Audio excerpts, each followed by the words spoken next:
Hello दोस्त, आज के सेशन में हम लोग नेशनल करिकुलम फ्रेमवर्क से एक क्वेश्चन आता है, वेरी वेरी इंपॉर्टेंट है। एनसीएफ से, ठीक है, 2005 का हम करेंगे। एनसीएफ 2005। तो देखिए, राष्ट्रीय पाठ्यचर्या की रूपरेखा। सबसे पहले तो आपके क्वेश्चन ये पूछा जाता है कि एनसीएफ का फुल फॉर्म क्या होता है। ठीक है, पूछेगा एनसीएफ का फुल फॉर्म क्या होता है, आप बताएंगे नेशनल करिकुलम फ्रेमवर्क, ठीक है, या हिंदी में राष्ट्रीय पाठ्यचर्या। ठीक है, राष्ट्रीय पाठ्यचर्या की रूपरेखा।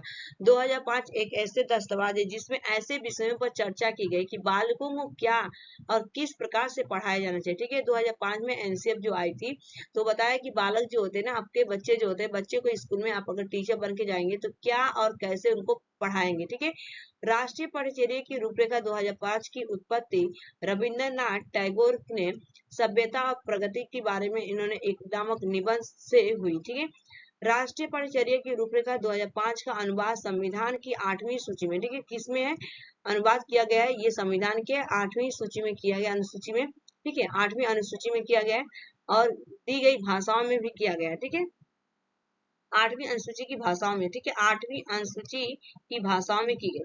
एनसीएफ 2005 को प्रोफेसर यशपाल की अध्यक्षता में तैयार किया। ये पूछेगा कि एनसीएफ 2005 किसकी अध्यक्षता में आपको तैयार किया गया था, तो आप बताएंगे कि प्रोफेसर यशपाल के अध्यक्षता में यह एनसीएफ 2005 को रेडी किया गया, बनाया गया। ठीक है, उसके बाद आगे चलते हैं।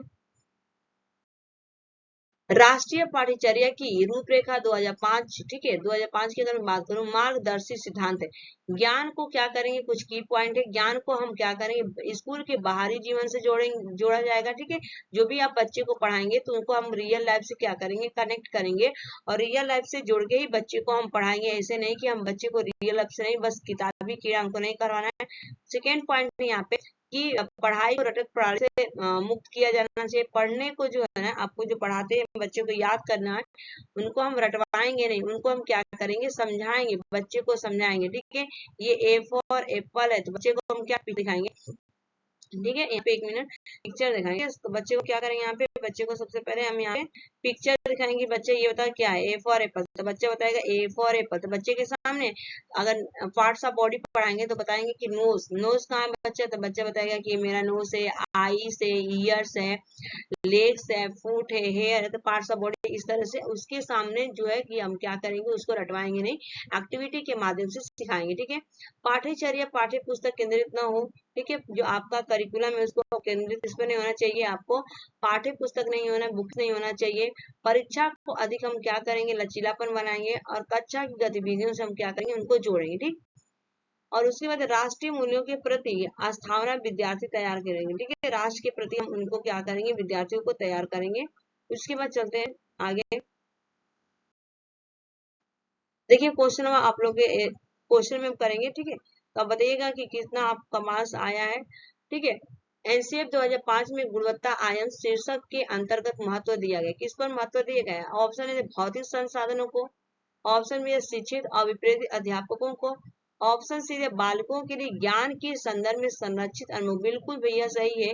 देखिए, बालकों के लिए संरक्षित अनुभव एंड पाठ्यक्रम सुधार को नहीं, उनके हम क्या करेंगे, जहाँ पे संदर्भ आ जाएगा तो सी इज द करेक्ट आंसर होगा। ठीक है, इस क्वेश्चन का राइट आंसर क्या होगा, सी इज द राइट आंसर होगा। नेक्स्ट चलते हैं क्वेश्चन में। नेक्स्ट क्वेश्चन आ चुका है स्क्रीन पर। एनसीएफ 2005 में बातचीत की गई, किसकी बातचीत की गई, ऑप्शन ए दिया गया ज्ञान अस्थायी एवं दिया जाए, ठीक है, दिया जाता है, ज्ञान का विकास होता है और इसकी संरचना होती है।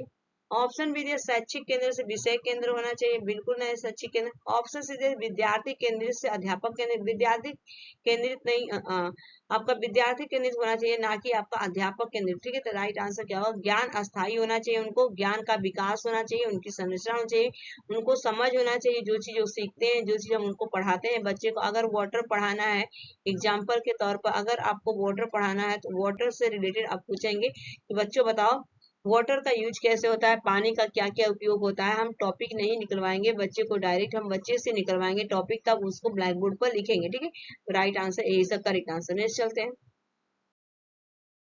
राष्ट्रीय पाठ्यचर्या की रूपरेखा 2005 में बहुभाषा को एक संसाधन के रूप में समर्थन दिया गया, क्योंकि ऑप्शन ए दिया गया यह एक तरीका है जिससे प्रत्येक बालक सुरक्षित महसूस हो, बिल्कुल सही है। ऑप्शन बी दिया गया आपका भाषाग्रस्त भाषागत पृष्ठभूमि के कारण प्रोत्साहन देंगे। बिल्कुल हम उनको क्या करेंगे, भाषा के गत जो होता है आपका भाषा अंतर, अगर कोई बच्चा आपका मराठी बोलता है, गुजराती बोलता है, तो उनके हम भाषा को क्या करेंगे, महत्व देंगे, ना कि उनको हम इंकारेंगे नहीं कि क्यों तुम बोल रहे, क्यों नहीं। ऐसा नहीं करेंगे कि तुम मराठी मत बोलो, गुजराती मत बोलो। उनकी जो मातृभाषा है उनको हम क्या करेंगे, प्राथमिकता देंगे, प्रायोरिटी देंगे। ऑप्शन सी है, ये बालकों को अपने विश्वास के लिए प्रोत्साहन करेंगे। बिल्कुल सही कि बच्चों को बोलेंगे कि यू कैन डू, ठीक है, यू कैन डू इट, तुम कर सकते हो, तुम करो ना, एक बार करके ट्राई करो ना, तुम कर सकते, तुम नहीं करोगे तो कोई नहीं कर पाएगा। तो बच्चे को हम क्या करेंगे, हमेशा उसको मोटिवेट करेंगे ना। तो राइट आंसर क्या होगा, D is the correct answer इनमें से सभी, ठीक है। उसके बाद चलते हैं नेक्स्ट। विद्यालय शिक्षा अब तक का नवीनतम राष्ट्रीय दस्तावेज कौन सा है? ऑप्शन ए दिए 2000 एनसीएफ 2000, ऑप्शन बी दिए NCF 2005, option C NCF 1995, option D इनमें से कोई। देखिए 2005 अब तक के दस्तावेज आपके नवीनतम राष्ट्रीय दस्तावेज थे, ठीक है, दस्तावेज। B is the correct. Next चलते हैं। पाठ योजना से अभिप्राय क्या है? पढ़ाए गए पाठ को स्वयं पढ़कर जाना। ऑप्शन में उन सभी बातों का विवरण तैयार करना जिन्हें शिक्षक कक्षा के अंदर एक निश्चित समय में पूरा करने की इच्छा रखता है। ऑप्शन सीधे छात्राओं से पूछे जाने प्रश्नों का व्यापकता तैयार करना, ठीक है। ऑप्शन डी दे छात्रों से पूछे जाने सभी प्रश्नों की सूची नहीं तैयार करेंगे, ठीक है। तो पाठ योजना का मतलब क्या होता है, पढ़ाए गए पाठ को स्वयं को पढ़ के जाएंगे, ठीक है। और यहाँ पे उन सभी बातों का विवरण हमें तैयार करना है जिन्हें शिक्षक कक्षा के अंदर एक निश्चित समय पूरा नहीं करना भैया। हमें क्या करना है कि अपने कमेंट किस पे होना चाहिए, अपना सॉरी अपने जो कंटेंट है उस कंटेंट पे हमें फोकस देना चाहिए और अच्छे से हमें जो पढ़ाना है वो पढ़ के जाना चाहिए। तो राइट आंसर है। नेक्स्ट चलते हैं। आपके विचार से पाठ्यक्रम, ठीक है, आपके विचार से पाठ्यक्रम कैसा होना चाहिए?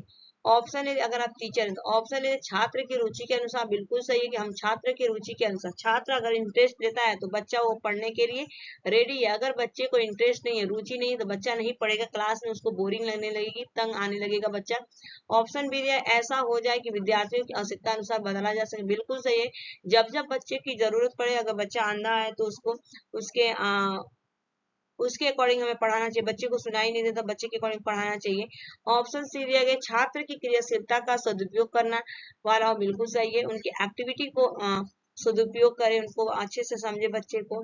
Option D is the right answer है यहाँ पे। नेक्स्ट चलते हैं। राष्ट्रीय पाठ्यचर्या की रूपरेखा 2005 के अंतर्गत परीक्षा सुधारों में निम्नलिखित में से किस सुधार को सुझाया गया? ऑप्शन है खुली पुस्तक परीक्षा, बिल्कुल सही है, सतत निरंतर मूल्यांकन हो चाहिए। ऑप्शन सी है सामूहिक कार्य मूल्यांकन भी होना चाहिए, आपका ग्रुप में आपका मूल्यांकन कराना चाहिए, उनका डेली आपका असेसमेंट करना चाहिए, खुली पुस्तक से होना चाहिए। राइट आंसर क्या होगा, डी। उसके बाद चलते हैं नेक्स्ट। निम्नलिखित में से कौन सा सिद्धांत पाठ योजना में शामिल नहीं? पूछा गया है कौन सा है। ऑप्शन दिया गया है उद्देश्यों की स्पष्टता, ऑप्शन बी शिक्षक का ज्ञान, ऑप्शन सी योजना की दृढ़ता, ऑप्शन डी शिक्षार्थी का ज्ञान, ठीक है। तो देखिए उद्देश्य होना चाहिए यहाँ पे और योजना की दृढ़ता होना चाहिए शिक्षार्थी का, लेकिन आपका शिक्षक का ज्ञान नहीं होगा, ठीक है। तो राइट आंसर क्या होगा आपका, बी। नेक्स्ट चलते हैं। राष्ट्रीय पाठ्यचर्या की रूपरेखा 2005 की संस्तुतियों के अनुसार कक्षा 1 या कक्षा 2 के विद्यार्थियों के लिए मूल्यांकन का तरीका होना चाहिए, किस तरह से होना चाहिए? ऑप्शन ए लिखित परीक्षण के आधार पर होना चाहिए। देखिए लिखित केवल तो नहीं होगा, मौखिक परीक्षण के आधार पर नहीं, लिखित एवं मौखिक परीक्षण, ठीक है। बच्चे को हम क्या करेंगे, रिटर्न एग्जाम लेते हैं और ओरल भी करवाते हैं ना। 20 मार्क्स के लिए क्या होता है, रिटर्न होता है, और 10 मार्क्स के लिए क्या होता है आपका यहाँ पे ओरल होता है। तो आप दोनों ही करवाते हैं, तो राइट आंसर सी होगा। नेक्स्ट चलते हैं।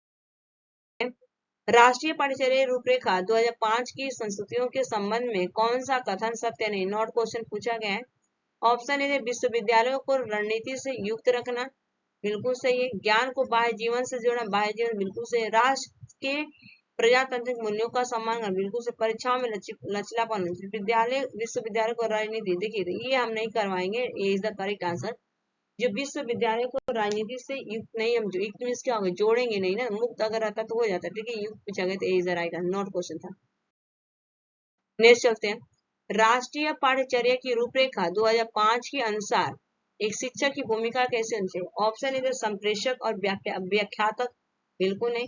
सुगम करता होना चाहिए। कैसे होना चाहिए आपको? सुगम करता होना चाहिए, फैसिलिटेटर के रूप में काम करने वाला होना चाहिए।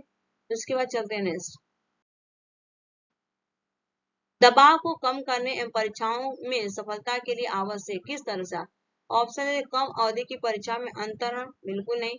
ऑप्शन बी दिया गया विद्यालय शिक्षा के विभिन्न चरणों में परीक्षाओं का आयोजन। ऑप्शन सी दिया गया वार्षिक अर्धवार्षिक परीक्षाएं एजेंसी की स्थापना, बिल्कुल नहीं।